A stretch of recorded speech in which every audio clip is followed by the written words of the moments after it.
Oi, meus amores, tudo bem com vocês? Comigo vai tudo ótimo. Hoje o dia tá nublado, tá chovendo bastante, então nada melhor da gente contar uma história, né? Eu vou contar o dia que Cabaré me tirou da Universal, é um tema que vocês me pedem bastante para eu comentar. Eu já falei outras vezes que eu ia contar sobre, e agora chegou o momento. Vou contar como é que foi que a Cabaré me tirou da Igreja Universal, que eu fazia parte na época.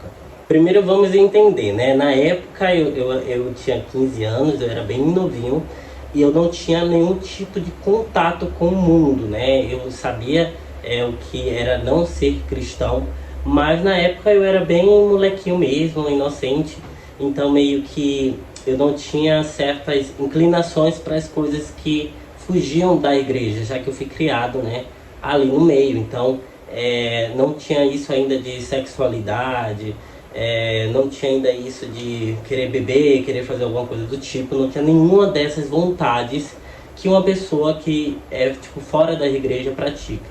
Que eu pratico hoje, eu não tinha nenhuma dessas vontades, que é beber, sair, festa, relação sexual, entre outras coisas. Eu não tinha, eu era uma criança, né? Então tá, aí só pra ficar claro isso pra vocês, agora eu vou contar os outros pontos, aí vocês juntam a história e vê que é babado. Bom, na época eu tinha, eu era líder de uma tribo de jovem, né? Eu já era uma liderança, eu era o único de menor da igreja. Tinha minha foto estampada nos banners da igreja também, porque eu era um jovem muito destacado, né? Em relação a evangelizar, trazer jovens para a igreja.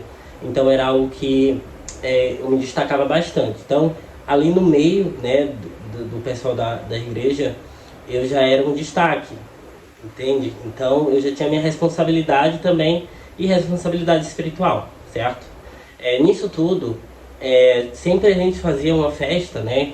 Todo final de semana, um encontro chamado FJU. Eu acho que vocês já ouviram falar.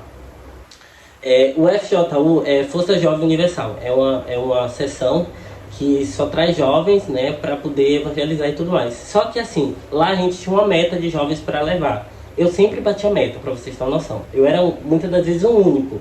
E às vezes eu levava tipo 20 jovens. Na cidade era pequena, então isso era um destaque.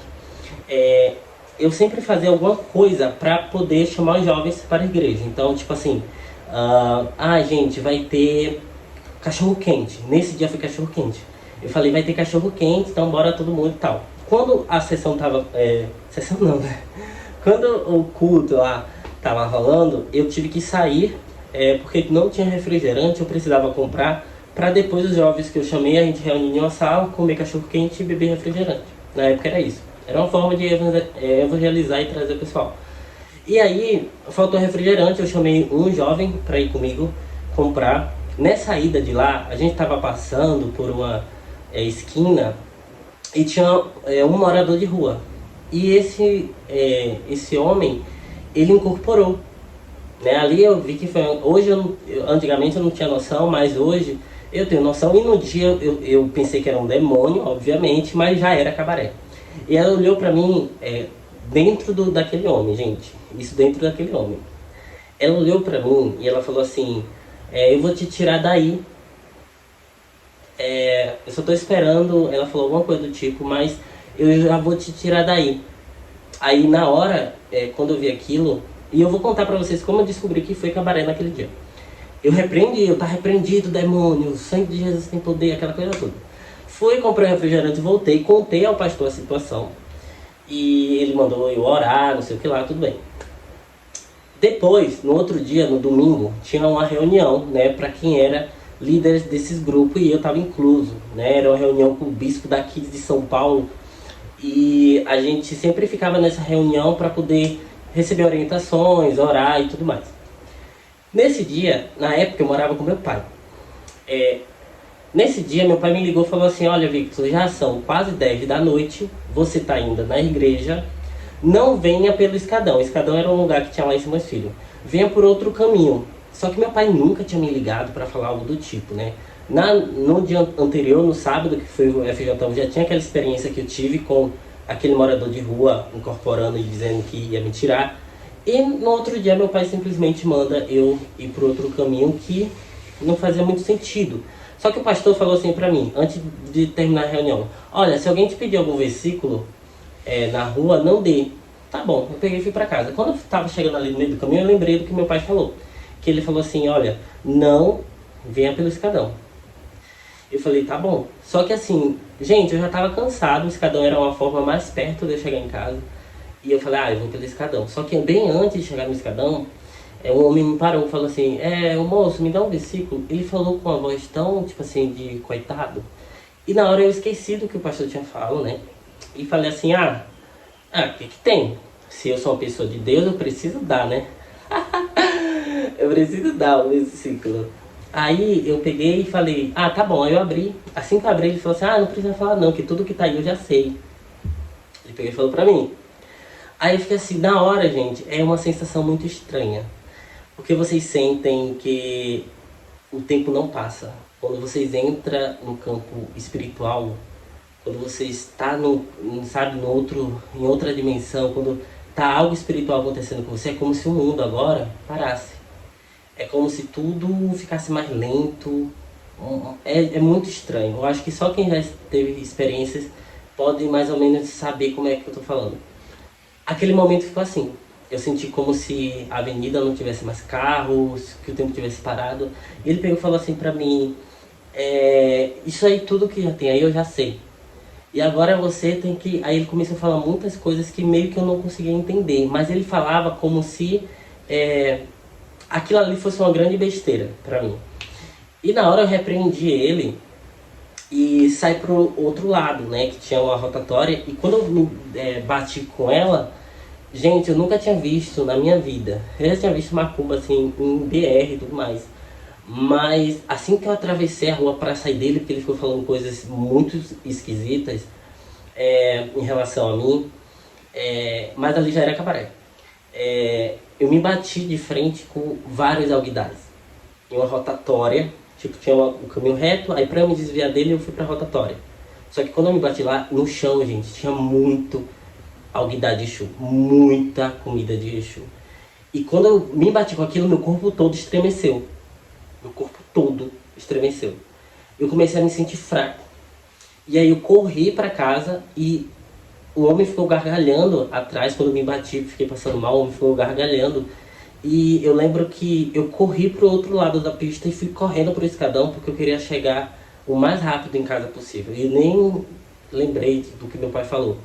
E aí, enquanto eu tava andando, era uma sensação de suor frio, medo. Era uma sensação de que alguém tava atrás de mim. Eu sentia a pessoa.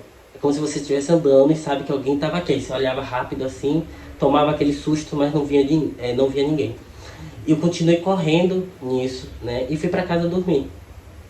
Cheguei em casa e falei: acabou, foi um pesadelo. Foi uma situação complicada, amanhã eu conto pro pastor. E eu pensei assim. Aí tá, eu fui dormir, no outro dia... É polêmica isso aqui, tá? É polêmica, mas eu preciso contar a verdade, né? Eu preciso contar realmente como foi que aconteceu.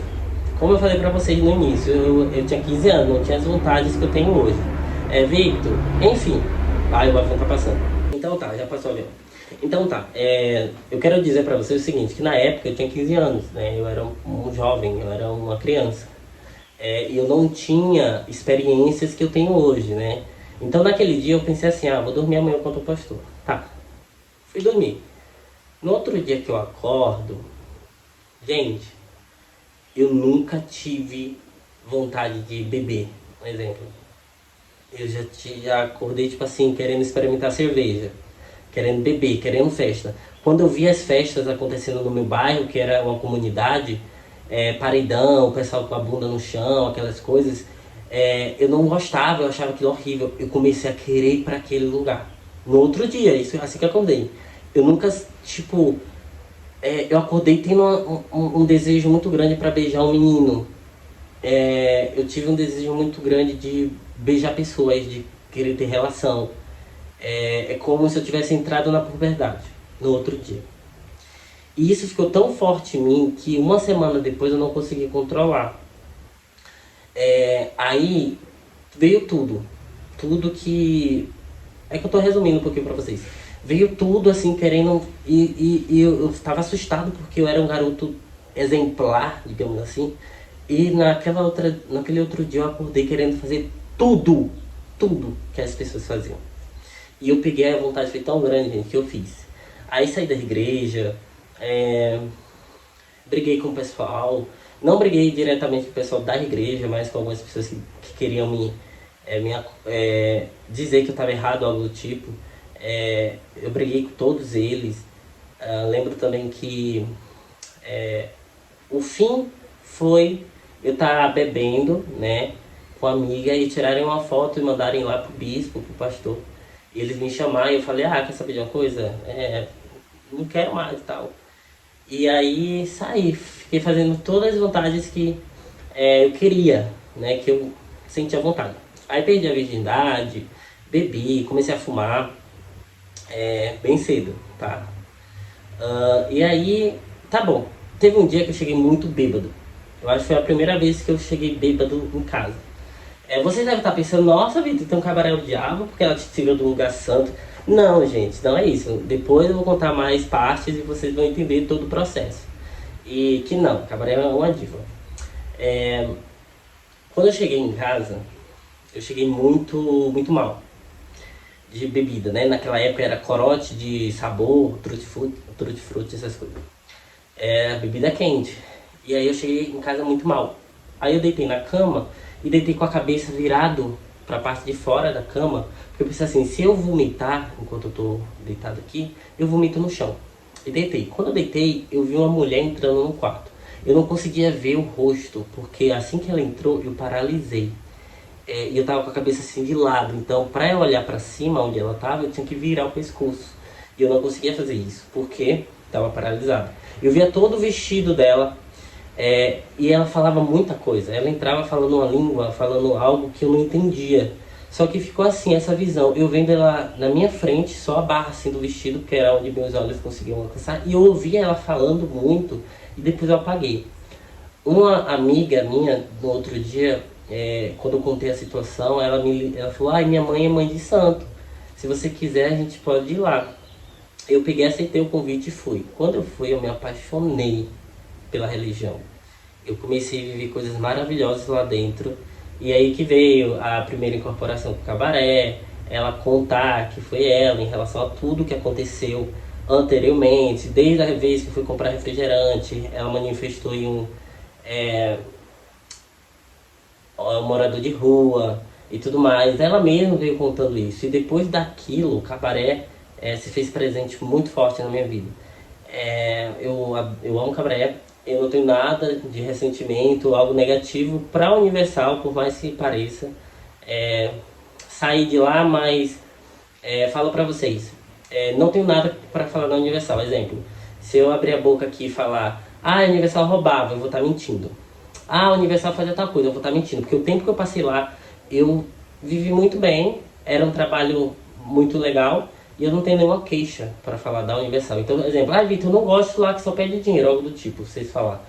Mas aí é algo de vocês. Eu tive a vivência de lá, eu vivi lá e eu vivi coisas legais. Não tenho nada negativo para falar da Universal. Eu só quero contar essa história para vocês, quando o cabaré me arrancou de lá. E dali dos 15 anos eu comecei a desenvolver, né? Porque assim que, na época que o cabaré fez isso, eu tava já para fazer 16 anos. Aí eu fiz 16, aí começou o meu desenvolvimento, né?